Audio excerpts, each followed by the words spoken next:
Scream in my head. Death all around. Look alive.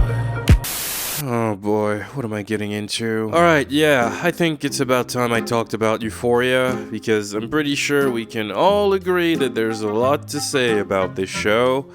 For better or for worse. I was gonna wait to make this video because I find the current online discourse around this show to be insufferably annoying. But since I finished watching season 2, my thoughts have been kind of eating my brain, and I just gotta talk about it so I can move on with my life. See, I have a bit of a love-hate relationship with Euphoria, and for the longest time, I couldn't exactly figure out why, but I feel like season 2 opened my eyes a little bit. And I find it interesting to look at, especially for a show that is so controversial and polarizing, which is kind of an understatement for this show specifically. Euphoria is easily the worst type of polarizing show. By that I mean, it's really annoying to try and keep up with the online conversation surrounding it, because it's mainly discussed by two types of people. On one side, you have the Euphoria super stans who think this show is absolute perfection, an untouchable masterpiece, the greatest TV show of all time, and they categorically refuse to even entertain the idea of it having flaws. Trust me, I have tried to have conversations with people like that, some of them even being my friends, and it is the most pointless exchange you can attempt to have. It's literally like talking to a wall. However, on the other side, you have the people I like to call the anti-Euphoria initiative. The people who absolutely despise the show for everything it is and categorically refuse to admit it does some things right. And I mean, whatever. I'm not here to talk about the audience of Euphoria, even though they're one of the biggest problems with this show and its current status in pop culture. But the point here is that there is a serious lack of nuance when it comes to the discourse around Euphoria. It's very black and white. Anyways, we're gonna talk about that in more details, but before we do, this video is probably gonna get demonetized, so I just want to take a quick moment to thank today's sponsor, Raid Shadow Legends. Damn, I'm like a real YouTuber now. Raid Shadow Legends is an RPG mobile game like we've never really seen before, but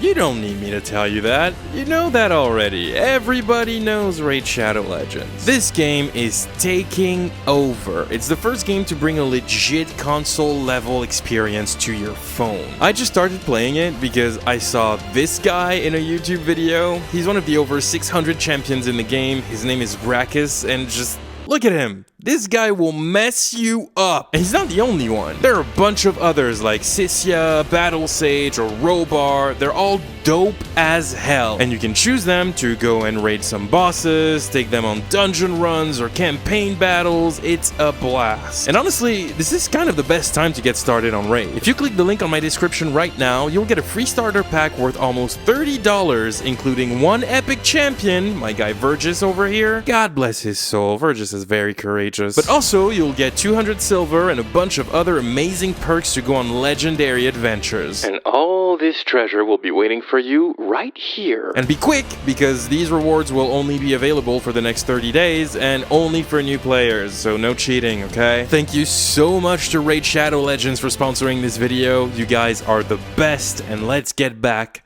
to the show. Alright, so before we completely dive into the show, I just want to establish a couple rules. Just a couple little things I want you to keep in mind moving forward. Number 1, and this is gonna sound obvious to some of you, but I am here to share my opinion. I am not here to validate yours. I know it sounds stupid that I even have to say that, but I'm saying it because the second I announced this video was on the way, I immediately started getting threats in my DMs. People saying things like, I hope for your sake that you do not dare say a single bad thing about this show, or your video better be in line with my thoughts or I will have to unsubscribe.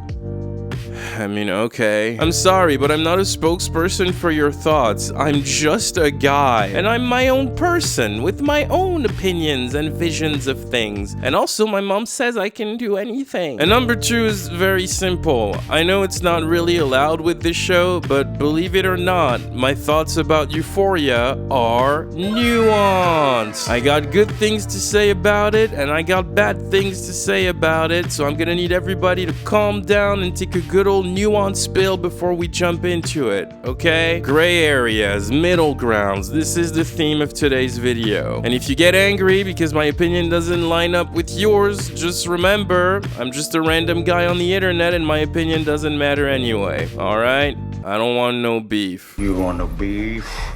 You don't want no beef? You don't want no beef? Okay, I'm done with the disclaimers. We can start now. So Euphoria is the story of Rue Bennett, a young teenage girl with a severe drug addiction who lives her life with little to no care right after coming out of rehab. Rue has absolutely no intention to actually stay sober. She thinks life is completely meaningless and being high is the only way she has not to deal with her emotions and her anxiety. It's really dark, there isn't a lot of hope in her world, but things take a drastic turn when she meets Jules, a new student in her school who completely flips her world upside down. And there are a lot of other characters that are more or less related to Rue and Jules, and we follow their swell shenanigans as well. Now, as you probably guessed, there is a lot to unpack here, but to do that, we first need to take a look at the history of television.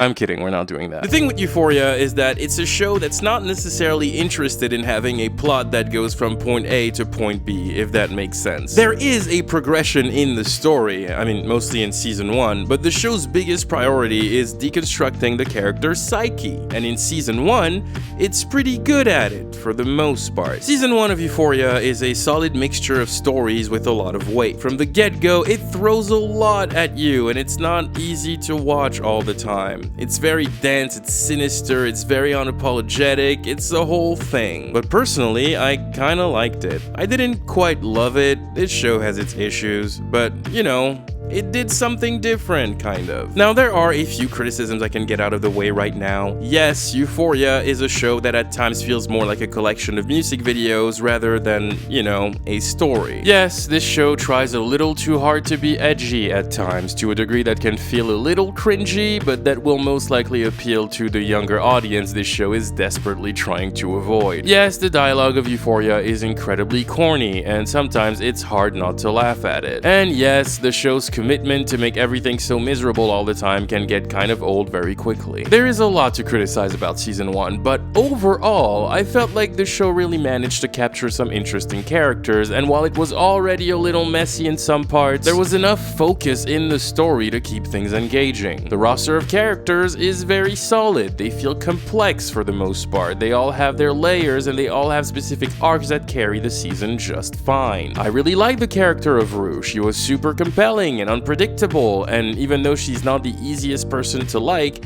you kind of feel for somebody so young suffering from such a severe addiction issue. I also got really attached to Jules, who's a very different type of character we don't always get to see. Her arc is interesting as fuck in season 1, and while it's not always executed the best, especially towards the end, I do feel like Jules has an amount of layers to her that make her super cool as a character. Hunter Schaffer is really solid in the role, her chemistry with Zendaya really works, and their relationship is by far one of the strongest elements of the season. Nate is the villain we all want to punch in the face. He's so easy to hate, he's quite literally designed to be as frustrating as humanly possible, and you know what? It works, because Jacob Elordi is fucking amazing in this role. We are far away from the kissing booth, my guy. I kind of just played the whole sexist conversation out in my head. Bro, sit your bitch ass down! Cassie and McKay are very interesting as well. Both their individual arcs and their storyline as a couple have a neat progression, and I felt like their relationship was one of the more interesting ones in the show. Maddie was never my favorite. Her character is funny but very one-note compared to the others. She also gets some of the worst dialogue out of everybody in the show. However, her deeply fucked up relationship with Nate really worked for me because I did know people like that in high school. I don't know a single person who dislikes Fesco, show. He's probably the character people get attached to the most, and the fact that this is Angus Cloud's very first role still blows my mind to this day. And of course, Kat had a storyline that was horrifying to watch, but was compelling because it had meaning and weight, even though a lot of people seem to completely miss the point of her storyline, and they don't seem to understand that Kat is a victim, and they think that her becoming an underage sex worker who goes around and has sex with older men to then tell them she didn't orgasm during sex is somehow iconic.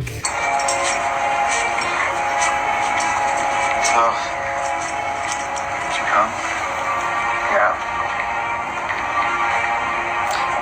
Fucking iconic. Oh my fucking god. You see what I mean now when I say the audience is one of the biggest problems with this show? How can you miss the point this hard? There are some narrative things that kind of irritated me here and there. The show insists on starting almost every episode with a 10 to 15 minute short film that gives us the backstory of a character that is not needed at all, and that most of the time has no point, repeats information we already know, and then proceeds to never be mentioned again. All of that for the show to say, hey, this one character is gonna do a bit more in this episode than the other characters. A bunch of things like that that can mess with the pacing of the show. Now, of course, there is the big discussion about Euphoria being problematic. See, a lot of people say that Euphoria is a show that glorifies trauma and endorses drug use, and while I totally understand where this comes from, I don't really know if I agree. See, I think there is a difference between depicting something on screen and glorifying it. I think we use the term glorifying in a way that is very volatile now. We just kind of throw that word around. But I do think it's an interesting question. If you portray a controversial act on screen, such as doing drugs, for example, does that automatically mean you're endorsing it? I don't know that there is a clear-cut answer to that question, because it all depends on how you are portraying the thing in question. Personally, I don't look at Euphoria and think, hey, they really try to make Rue being a drug addict look cool. On the contrary, I think the show does a pretty okay job at showing how miserable it is. Most of Rue's time on this show is her being in insurmountable pain. It does not look fun to be Rue. But then people will say, yes, but the sequences where Rue gets high are super stylized and they make it look all dreamy and euphoric. Get it? Because Euphoria is the title of the show. Yeah, you got it. And that's totally fair, but then my question would be, if we're aiming for a realistic portrayal of drug addiction, wouldn't it be dishonest to not showcase the relief it brings to an addict while still acknowledging how messed up it is? Would that automatically mean that we are endorsing it? I don't have the answer to that question, by the way. I'm genuinely asking. But let me give you a solid example about the line between depiction and endorsement and how the depiction itself plays a role into it. A lot of people say Euphoria is gross because it portrays teenagers having sex, and they're very uncomfortable with the amount of nudity in the show. And admittedly, there is a lot of very gratuitous nudity in the show that is not needed. But a lot of these same people then praise shows like Skins or Sex Education that are just as graphic in portraying the sexuality of teenage characters. So why is it that Euphoria specifically messes with people in that way? Why does it make people so uncomfortable? We're all used to seeing sex portrayed on screen, so I think what it comes down to is how it is portrayed. Sam Levinson seems to have a very specific rapport with sex he wants to bring to the show, and you see that in there all the time. And again, it's not like Euphoria is the first show to ever portray graphic sex on screen or whatever. This isn't anything new. But people who are not big fans of the show, and even some of them who like the show, will often say they are extremely uncomfortable with the sexual aspect of it. And I think that's because Sam portrays it in a way that makes people uncomfortable. Probably intentionally, but you can never really tell with him. More specifically, he likes to portray sex as something that is not fun for anyone involved. None of the characters in the show really seem to enjoy having sex. There's always something that comes with it, like an ulterior motive, kinda. For example, sex makes Kat feel powerful. She uses it as a way to dominate her insecurities, but she doesn't particularly enjoy it. Maddie uses sex to get whatever she wants out of the men she's sleeping with. It's strategic. She even goes as far as studying porn to be the best fantasy she can be for a man, but she doesn't particularly enjoy it. Jules says out loud that she doesn't enjoy having sex, but she enjoys the flirting that leads up to it. Even Nate, in season 1, it's alluded that sex for him is more of a fucked up primal need that he uses as a way to feel like he owns someone. And I think this whole aspect of it is what makes people feel so uneasy about it. Sam Levinson portrays sex in a way that is very cold and tense and awkward and overall kind of unappealing. Now obviously, everybody experiences sex very differently, so there isn't one perspective that holds a perfect answer here. We're all different, but I do think it's the reason why people feel so uncomfortable around the sexuality of these characters. And also, yes, they're teenagers. But anyways, aside from all of this, I don't feel like I have that much to say about season 1 that hasn't already been said by pretty much everybody. Overall, Euphoria came out with a very raw look at certain topics, beautiful cinematography, and good performances. It hit different, and while it's never been a perfect show, in my opinion, I do understand why it became HBO's second most successful series of all time. The show also became incredibly popular with teenagers, which from what I understand was never the intention. Creators Sam Levinson and Zendaya have said repeatedly that yes, Euphoria is a show about teenagers, but it is not made for teenagers. It's intended for an adult audience, which is funny because teenagers are obsessed with this show and a lot of adults can't stomach it. I know a number of people who don't necessarily think the show is bad, but the subject matter is too heavy for them and the tone of the show is way too dark and it makes it too hard for them to watch it. A good show should evoke emotion from the viewer, but if the only emotion it evokes is stress, that's not good. Do these kids ever just get lunch or something? Do they ever just like have a laugh together? Call me soft, I don't care. I needed to see one person whose life wasn't in the shitter. Just one good thing needed to happen. Couldn't enjoy it. Too much bad stuff. I was too stressed out. Too much bad stuff was happening. And they were like 15. Why is everyone on drugs or dying at 15? I liked it aesthetically. I liked the makeup. I liked the outfits. Just because a lot of heavy, bad stuff is happening doesn't make something a good show. And I understand that, honestly. It makes total sense to me. Euphoria is a show that is just not for everybody. I totally understand why some people like it, and I totally understand why some people cannot stand it. It's just one of these shows.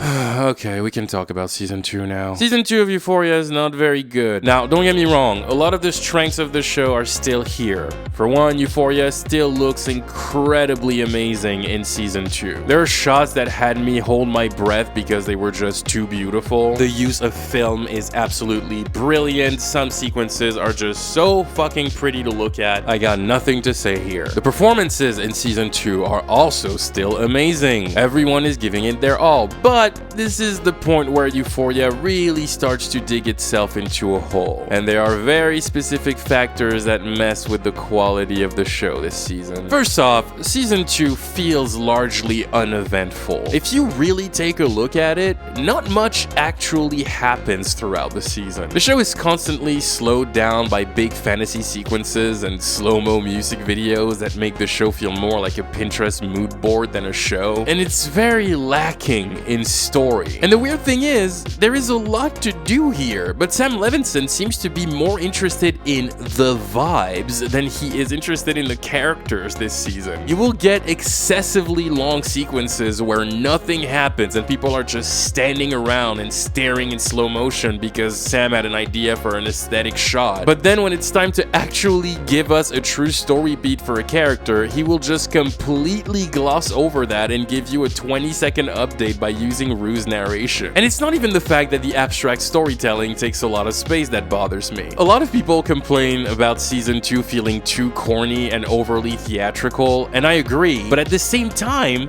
it's nothing new for this show. Euphoria has always been extremely theatrical. It's just so unnecessarily extra. And I don't even mean that as a flaw. I love unnecessarily extra. That can be great. The difference is season 1 had a level of writing that supported the excessive aspect of the show. It wasn't anything Shakespearean, but like it worked. Episode 7 of season 1 features an extremely long scene where Rue is trying to figure out why Jules has been acting so weird lately, and the show literally turns into a parody of a detective movie. I'm sorry, that's fucking corny and unnecessary fairly extra. But in context, it's also very compelling. Make no mistake here, season 1 is just as corny as season 2, but season 1 has the writing to back it up. Season 2 is not as smart about it, the writing is not as strong, so the cheesy element of the show no longer feels playful, it just feels dumb and annoying, and it feels more and more like Sam Levinson's head is just way too far up his own ass, and I feel like somebody needs to let him know that this show is not nearly as deep as he seems to think it is. Especially because he seems to be so disinterested with the idea of actually telling a full story in season 2. He will make a storyline to get to a scene he really wants to shoot, but then he just kind of forgets about it. And it's not just me being an asshole. Usually it is, but this time it's not. I mean it. Nothing goes anywhere this season. Season 2 spends a whole lot of time setting things up to then do nothing about any of it. The season premiere ends literally with a bang when Fesco brutally attacks Nate and just beats the shit out of him for a solid minute. Their conflict was set up at the end of season 1, so Fez following through with it in the season 2 premiere signaled the beginning of something major between these two. However, nothing happens. Nate just gets beat up, ends up in the hospital, his dad is mad for like 1 episode, and then that's it. The show just moves on from it. It goes nowhere. There's also a pretty major scene in episode 5 that has some extremely serious implications for Rue. After going through severe withdrawals and an entire night of literal crime, Rue finds herself asking for help to a drug dealer who gave her $10,000 worth of drugs. However, all of these drugs were flushed down the toilet by Jules and Rue's mom, and now Rue owes a serious amount of money she cannot pay to a very dangerous drug dealer. It's established in the first half of the season that this is not a joke. Rue is in serious danger now. Except nothing happens. The show just kind of forgets about her massive debt. It's never mentioned again, and Rue lives her life like it never happened. That same drug dealer also injects Rue with morphine, and it's alluded that she might be following through with her threat to sell Rue off to some pimps if she finds herself unable to pay her back. But that also goes nowhere, and it's also never brought up again. Rue just sneaks out of her place in the morning, and then that's it. Also, Rue never experiences withdrawals again. It was just that one night apparently. Then there's this scene where Rue says she has to go to rehab to get sober, but then Rue's mom starts crying on the phone because the rehab won't let her in, and she says Rue is gonna die if she doesn't go, and it's all very scary. But then it doesn't matter because Rue just stays sober, and it seems like it's barely an inconvenience. But an episode ago, it seemed like that was virtually impossible. It was literally a matter of life and death, but the show just kind of forgets about it. Sam, you good, man?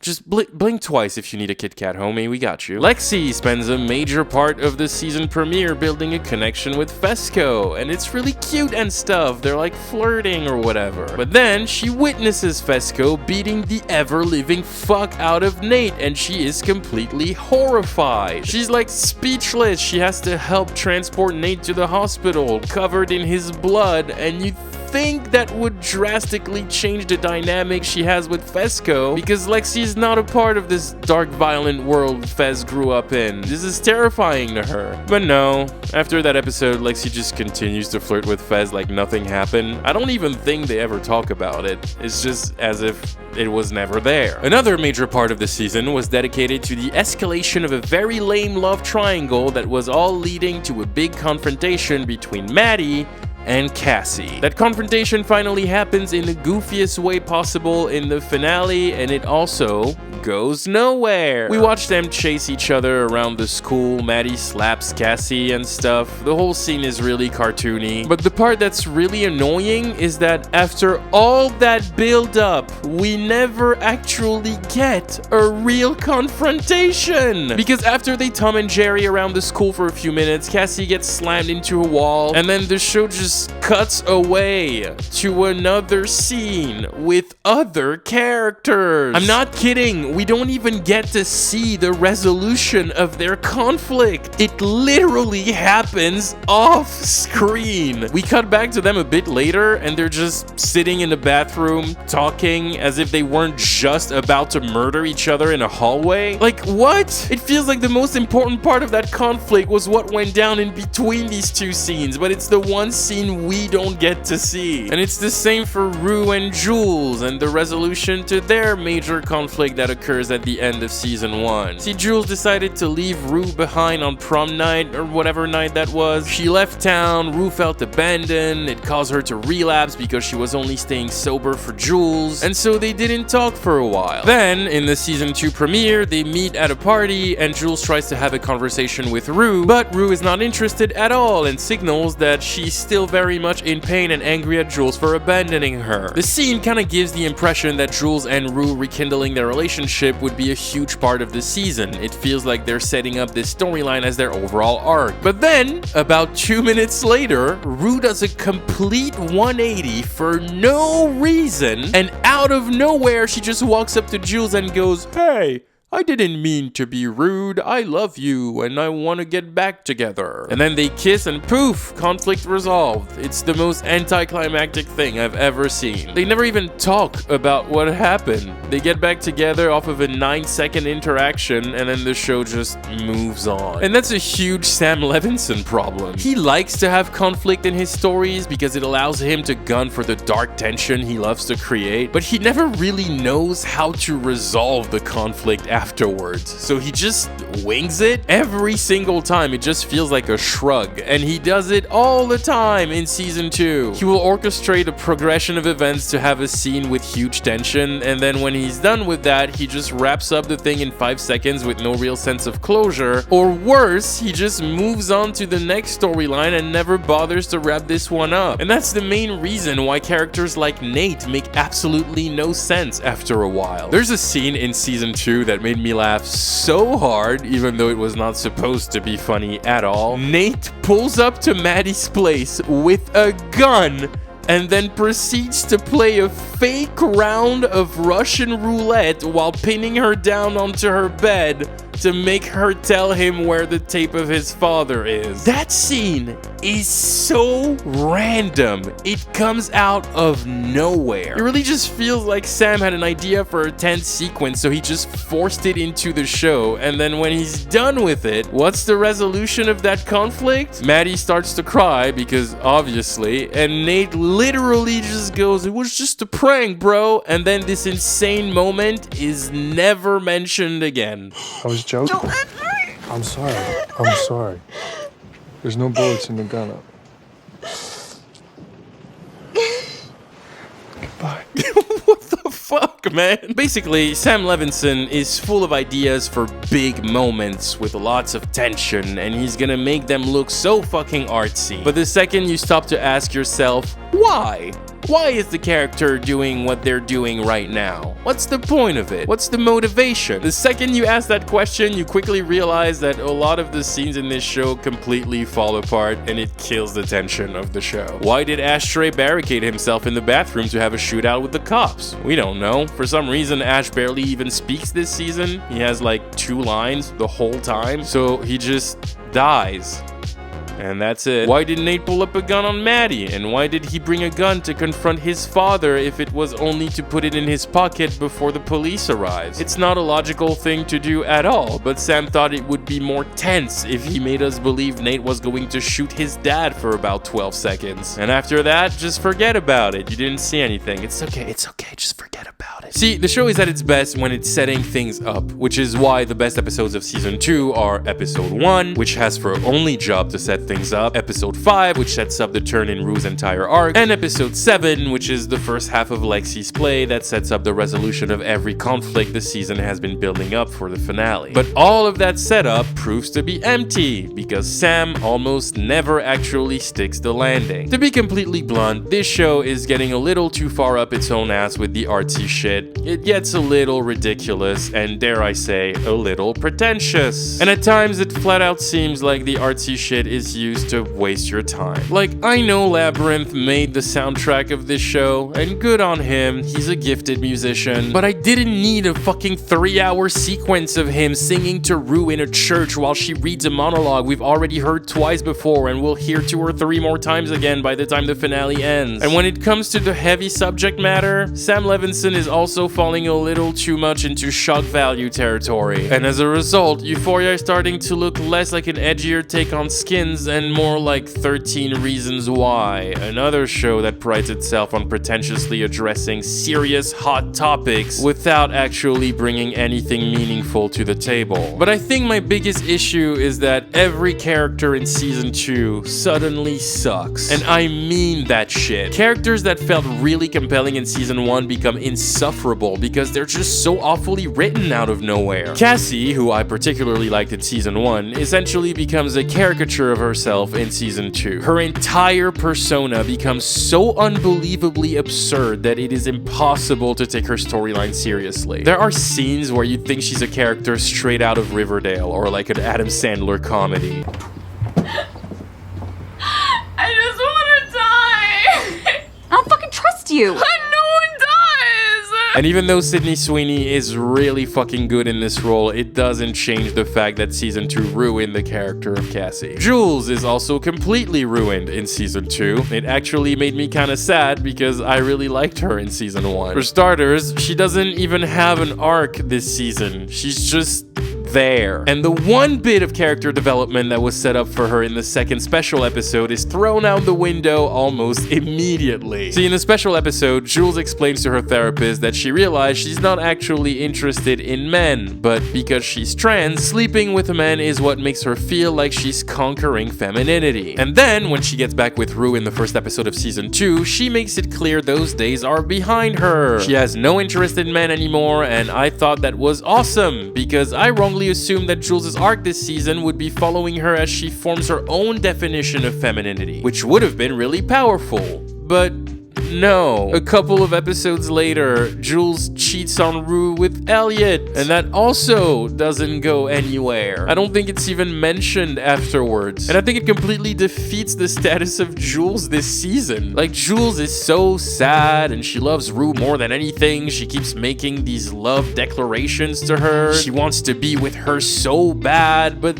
then the second she's with Rue and they're doing great, she just goes to fool around with other people. She makes no sense, and the only function Jules has this entire season is telling Rue's mom that Rue is doing drugs again, which is only relevant for the duration of episode 5. Aside from that, Jules barely has a reason to even be in this season. And like I said earlier, Nate is now a character that makes absolutely no sense. His actions are devoid of any sort of logic or motivation. It feels like now he just does crazy things because it's Nate and he's the antagonist, kind of, so we just gotta make him do crazy things. It's just, it's a whole mess. And it's not just the old characters that suck now. The new characters that are introduced are just as useless. I like Dominic Fike's music just fine, okay? But why is he in this show? He has to be one of the corniest characters I've ever seen, with some of the corniest dialogue I've ever heard. And obviously, because he makes music in real life, we have to watch him sing an entire song to Rue in the finale. But like, I didn't sign up to watch a Dominic Fike concert. I want to know his character. I just watched 8 hours of TV with him in it, and I still don't know anything about this guy. Like, bro, who are you? Elliot is such a bad character. He feels like he was written by a 15-year-old edgelord who thinks his attitude is cool. And yes, most of the show feels like it was written by a 15-year-old edgelord, but he literally spends the whole season like, yeah, girl, your tits are like fucking fire, dude. And nothing he says really has any meaning. I fucking hated him. He was so annoying, I swear to God. I'm being sweet right now. How is that sweet? Because you're very fucking fuckable. Bro, shut up, Jesus. Now, if you don't know, but I'm pretty sure most people have heard about it, season 2 of Euphoria was apparently plagued by an onslaught of behind-the-scenes drama. And not only that, but production of season 2 was heavily affected by the pandemic, and the combination of the two led to an insane amount of changes being made to the season. It apparently went under a lot of rewrites, and that's probably one of the factors that explain why the season feels so messy and disjointed. Season 2 is just so weird tonally, and that's mainly because a lot of the writing got very mediocre, but it's still incredibly jarring. Like, you'll get an extremely dark and grounded sequence dealing with Rue's addiction, and a second later you get a goofy-ass sequence that feels right out of Riverdale. But the drama and the rewrites also affected some characters. Case in point, do you guys remember when Kat was a part of the story? Because Pepperidge Farm remembers. Apparently, Barbie Ferreira, who plays Kat, had a major disagreement with Sam Levinson about the direction her character should take in season 2. Allegedly, there was an eating disorder storyline on the table for Kat that Barbie was totally against, and it apparently got so bad that she stormed off the set, and Sam Levinson eventually cut her screen time down significantly. So not only is Kat barely in the show in season 2, when she is, it does feel like she's given the quarter of a storyline. She's being really shitty to her boyfriend the entire season. It's never fully explained why. She's like fantasizing about him dying, and then she breaks up with him in a horrible way and tries to gaslight him to make him believe it was his fault, and then it's never mentioned again. Overall, Kat becomes incredibly unlikable, and all of the layers that were built for her throughout season 1 have completely disappeared. The other surprising thing about season 2 was the sudden disappearance of McKay. McKay is like a pretty important character in season 1, and he has a very interesting storyline that ends somewhat ambiguously, especially when it comes to his romance with Cassie. And I was actually quite excited to see where that was gonna go, so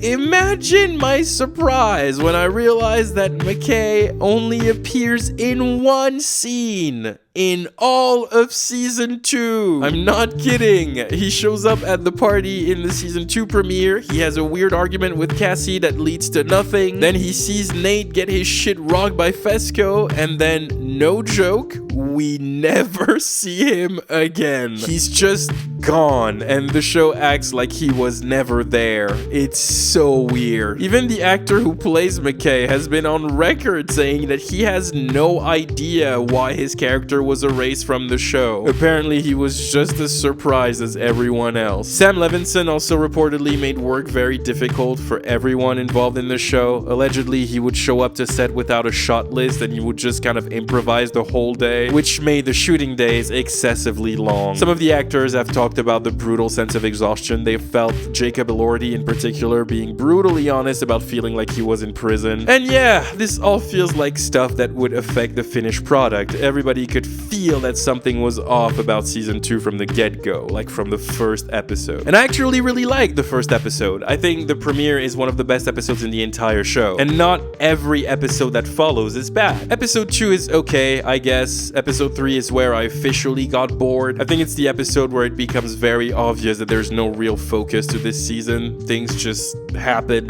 just because, and that's kind of it. By episode 4, I was already so over the Maddie, Cassie, Nate love triangle and their stupid ass dialogue. They were just seriously putting me to sleep, and it fucks with the tone of the show so much because it feels like a cartoon. But yeah, that was a point where I was genuinely checking out from the show mentally. Episode 5 though is thankfully really good. It's kind of the saving grace of the season, honestly. Mostly because it's centered around Rue, and she seems to be the only character Sam Levinson can still write sort of okay. Watching Rue actively ruining every bit of good she has left in her life and following her for an entire hour as she destroys every meaningful relationship she's ever had is just brutal. And Zendaya's performance in this episode is incredibly good, like it's crazy. She has to go through such a wide range of emotions, and she nails it every single step of the way. The first 16 minutes especially are very hard to watch. It just seems so real. And as someone who has known people with pretty severe drug addictions, yep,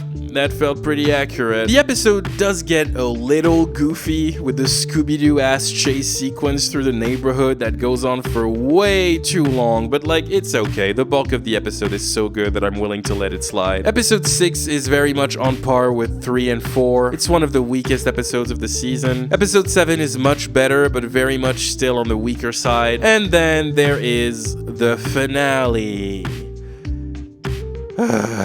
Fuck me. The season 2 finale of Euphoria is the most boring, unnecessarily dragged out, self-righteous, anticlimactic bullshit this show has given us so far. Sam Levinson somehow fails spectacularly at offering the audience any resolution whatsoever. Not a single one of the storylines introduced in the season ever comes to a satisfying end. It either comes out of nowhere, or it's forgotten about, or like I said earlier, it's glossed over in a matter of seconds by using the disjointed cheat code that is Rue's narration. The definitive end to Rue and Jules' relationship really feels like it comes out of nowhere. Nate getting his dad arrested was a compelling sequence, but it was completely random because why? Where is that coming from? Somebody please give me any motivation for this fucking character. I don't know, this finale was just such a meh episode. I was completely checked out by then and I did not care when it ended. There are now people trying to sell this absolutely stupid narrative that Sam Levinson made season 2 an incoherent mess on purpose in some sort of super secret genius move. And these people justify it being a mess by saying that Rue is an unreliable narrator, which please go drink some water. Rue is like the most straightforward narrator ever. Nothing about her narration is unreliable. And I can already see some of you coming at me like, but Dylan, there was that one scene in season 1 where she got the rules tattoo. But then, in the special episode, she says that was just in her head. To which my answer is, yeah. Have you watched an episode of Euphoria before? In case you didn't know, this show is full of fantasy sequences. Spoiler alert, Dothraki didn't actually walk into Kat's room to murder her boyfriend, and she didn't actually have sex with him while Ethan bled out on the floor. Cassie wasn't actually ice skating while getting an abortion. Trying to convince me that Rue is an unreliable narrator based on that one sequence in a show that is full of dreamy fantasy sequences that take place inside the characters' heads does not make any sense.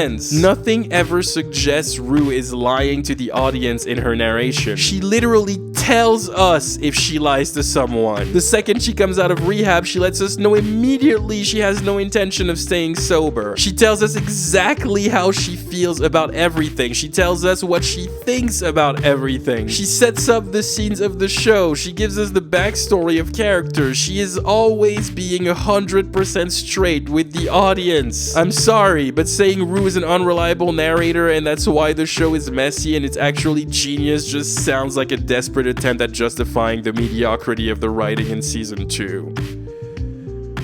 Now, a lot of people ask me this bottom line question. Dylan, do you think Euphoria is a good show? And my answer is no. Now, let's be very clear. Euphoria has some solid redeeming qualities. It does have some of the most impressive cinematography we've ever seen on television, even if sometimes it's to the show's detriment, but that's a Sam Levinson problem. The soundtrack is dope, and this show has truly given us some incredible performances. It is not the worst show ever, but the bottom line is, this show is also not nearly as good as some people try to make it sound, especially not after season 2. And while I really like season 1, I just have to admit that as much as I wanted to love season 2, I think this is the season where the bad has officially outweighed the good. I don't have any particular hopes for season 3. I think we can just expect more of the same, honestly. Just same old Euphoria being weird. I don't know if I'm gonna tune in to watch it. The more I think about season 2, the more I feel tired of the show's self-righteous way of addressing hot topics in the most surface level way ever. Believe it or not, Sam Levinson, just because you give a character an excessively long monologue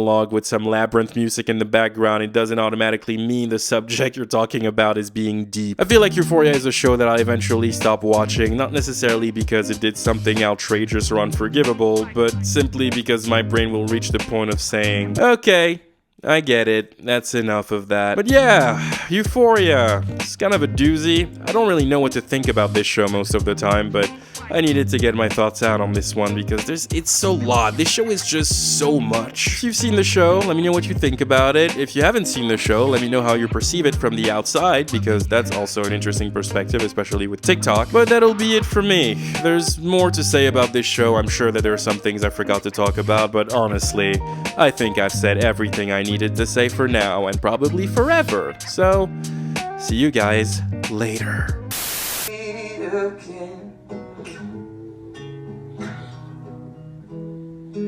Feels like you fell right on the head. I'd be crying too, man. I swear to God, that's fucked up. Please shut up.